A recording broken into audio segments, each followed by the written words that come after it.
కరీంనగర్ జిల్లా Gangadhara sub register Suresh లంచం తీసుకుంటూ ఏసీబీ అధికారులకు పట్టుబడ్డారు. సబ్ రిజిస్టార్ కార్యాలయంలో ఏసీబీ డీఎస్పీ రమణమూర్తి ఆధ్వర్యంలో దాడులు చేశారు. రేకుర్తిలో కొక్కుల రాజేశం నుంచి ఇంటి స్థలం రిజిస్ట్రేషన్కు సబ్ రిజిస్టార్ సురేష్ 10,000 రూపాయలు డిమాండ్ చేశారు.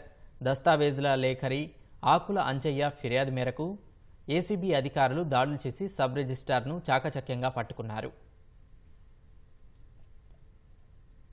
జిల్లా గంగాధర ఎస్ఆర్ఓ కార్యాలయంలో సీనియర్ అసిస్టెంట్ మరియు ఇన్ఛార్జ్ ఎస్ఆర్ఓ గారు 10,000 రూపాయల లంచం ఫిర్యాది ఆకుల అంజయ్య గారి దగ్గర నుంచి తీసుకుంటూ Kothakonda Sridhar office subordinate out sourcing employee ఈయన ద్వారా తీసుకుంటూ రెడ్ హ్యాండెడ్ గా ఏసీబీకి పట్టుబడినారు. ఫిర్యాది అయిన అంజయ్య తన మిత్రుడు అజయ్ కుమార్ సిరిసిల్ల వాస్తవ్యుడు. ఈయన పేరుపై తండ్రి నుంచి గిఫ్ట్ డీడ్ గా వచ్చిన రేకుర్తి శివార్లోని సర్వే నెంబర్ 131లో 484 చదరపు గజాల భూమిని ఆయన పేరు మీద రిజిస్ట్రేషన్ చేయడానికి గాను ఎస్ఆర్ఓ గారు 10,000 రూపాయల లంచం డిమాండ్ చేసి రెడ్ హ్యాండెడ్ గా తీసుకుంటూ పట్టుబడ్డారు.